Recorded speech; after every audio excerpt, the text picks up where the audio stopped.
I never imagined that a weekly hair appointment can turn into the most terrifying experience of my lifetime.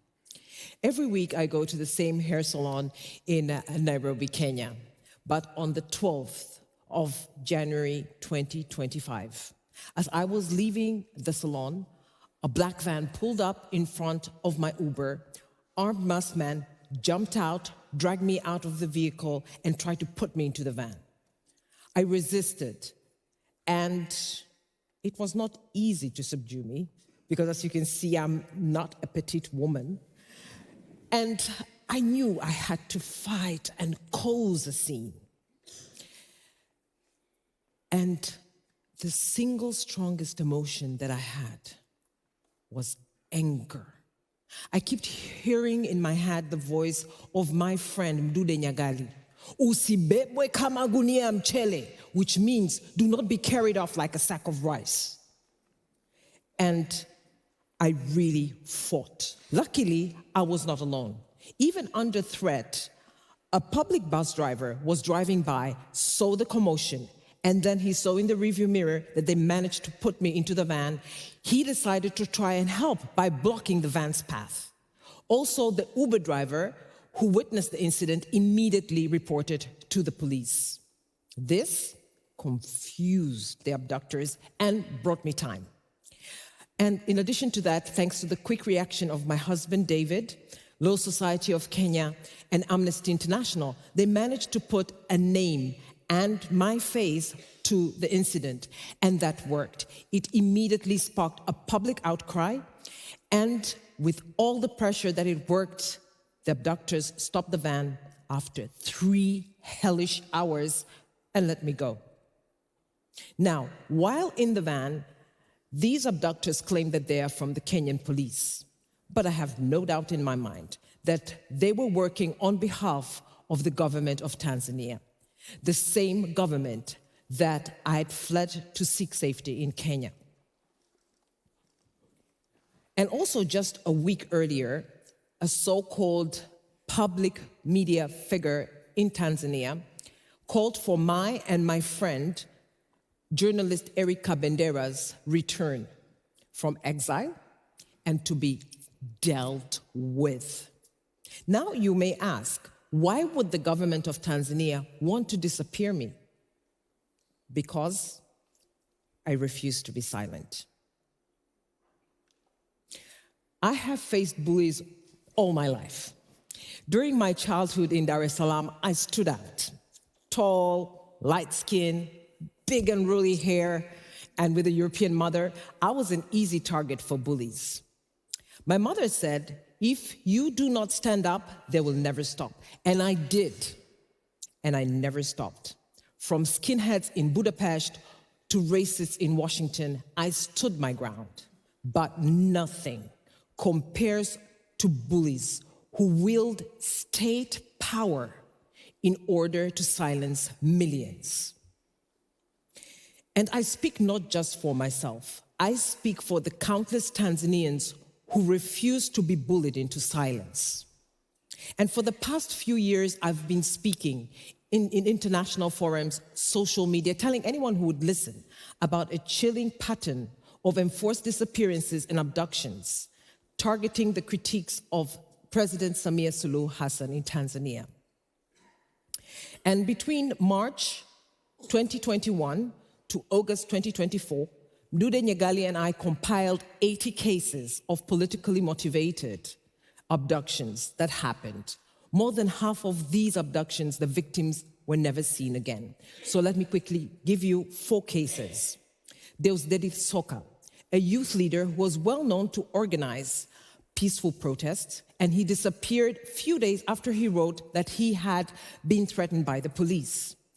Ali Kibao, a senior Chadema security advisor. He was taken off the bus at night by armed men. Next day, his body was found mutilated. His face had acid thrown on it and his eyes gouged out. Shadrach Chaula, an artist who was jailed for a viral TikTok video in which he burned the picture of Samia Suluhu Hassan. A month after his release, Men showed up saying they are government officials, shoved him in a white SUV, never seen again. Orias Olenguino, an elder, 85-year-old Masai, who got wounded during altercations in the violent evictions in northern Tanzania. His family saw he was taken away by security forces, never seen again.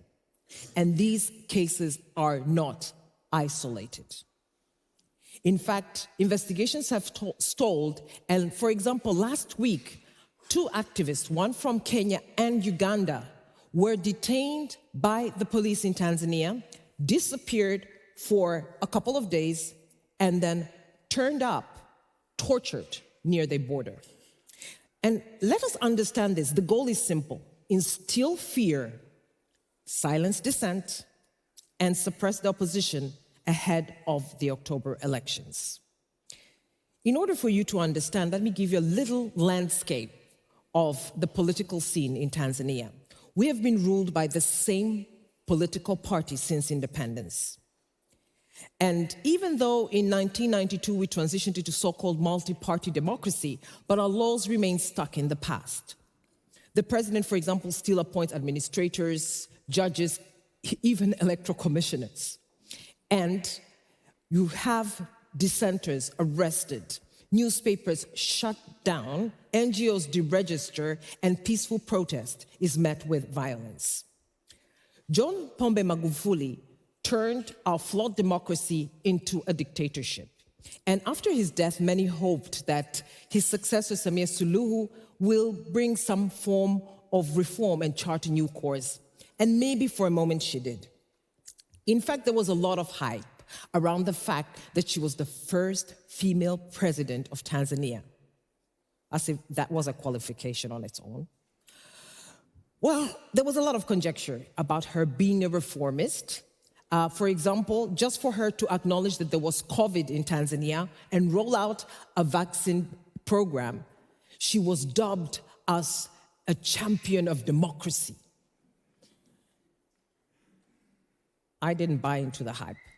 In fact, I saw the red flags. I kept telling everyone, without fundamental, important change through action, the talk about reform is just that, talk. Well, unfortunately, my warning went unheeded. In fact, I was dubbed a hater, even though I persistently pointed out to atrocities committed by security forces. The moment's gone, but I want to say something very important. She may have gone further than Magufuli, because not only has she continued the repression, but she has utilized and normalized enforced disappearance as a political tool. In fact, a very good example is she's the only president in the history of Tanzania to have charged her 2 main opponents with major offenses. Freeman Mbowe in 2021 was charged with terrorism, eventually, of course, freed. And this year, Tundu Lissu, who is the head of the main opposition party, Chadema, is sitting in jail charged with treason just because he demanded electoral reforms. Tanzania looks serene on the surface. We have beautiful national parks, majestic Kilimanjaro, the turquoise beaches of Zanzibar, beautiful Masai warriors. And if you have visited Tanzania, you may have visited the famous Serengeti Park, or maybe even gone to the World Heritage Site in Ngorongoro Crater. And one of the things that really struck me was how this postcard image has been tainted by political repression. Samia Suluhu has managed to go and find an angle to the global concern around conservation and twist it around in order to greenwash land grab, human rights abuses, and even trophy hunting. It sounds strange, but let me tell you. There is an area called Loliondo Ngorongoro. Since the early 1990s, this area was ancestral land for the Masai. And it was unique in its agreement between the government and the Masai, whereby the Masai were allowed to live in the area except inside the crater. And it is very common for you to see Masai huts with wildlife roaming, cows and sheep grazing together with wildebeest and zebras. The lifestyle of the Masai is very eco-friendly. In fact, they are said to have one of the smallest carbon footprint in the world. What is of a growing concern are, of course, the hundreds of SUVs that drive down into the crater, the mushrooming hotels and resorts that have swimming pool, they have air conditions, modern fittings, and this is a growing climate change concern. However, from day one, the government of Samia Suluhu Hassan has accused the Masai of destroying the environment. In June 2022, what happened was security forces and some wildlife rangers descended onto villages in Loliondo. They violently evicted the people and declared the villages and the grazing grounds as a reserve. And then on top of that, what followed was active propaganda, denial of basic social services, including health and education. This led to the death of women from childbirth. It led to the death of children from measles. And it is said to have affected about 70,000 Masai people.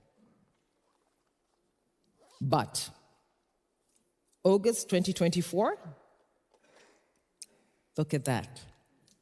40,000 Masai decided to organize the biggest sit-in protest and occupied the plains and the highway. And they refused to leave until the government listens to them. Of course, the government scrambled and tried to reconcile. They even set up an inquiry commission, but the rights of the Masai to their ancestral land is not yet guaranteed. Well, Tanzania is a darling of donors, right? Every year we receive millions, and it is for our water, education, health, and we keep telling donors, do not give money without putting a condition to human rights and democracy. And they say, no, we're not enabling repressive regimes. We do it for the people, but they cannot be bothered to put conditions on human rights and democracy. For example, they tell us because they're scared of the influence of China in Africa. But we keep telling them, the truth is this government is not accountable to the people. When you give money, it benefits them only. So taxpayers of donor countries, make sure that you tell your government to hold Tanzania accountable when giving aid in order to ensure that there's standards for democracy and human rights. And for everyone who's traveling to Tanzania, karibu sana. Enjoy the scene and the beauty of it, but do not be the one who enables the repression of indigenous communities. Always do your research, find out how you can help directly. But our demands are clear. We want a new democratic constitution. We want to dismantle the machinery of fear. We want a new social contract, one that will bury the legacy of a one-party state and restore the dignity of the people of Tanzania. Tanzania belongs to its people and not to those who terrorize them. And this is not just about Tanzania. Authoritarianism is on the rise all around the world. And if we do not unite, they win. So we ask, speak out, stand with us.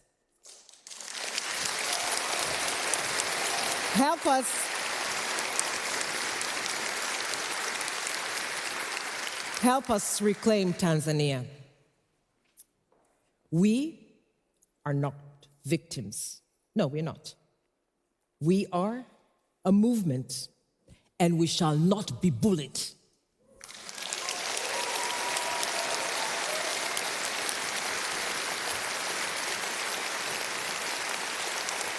Thank you.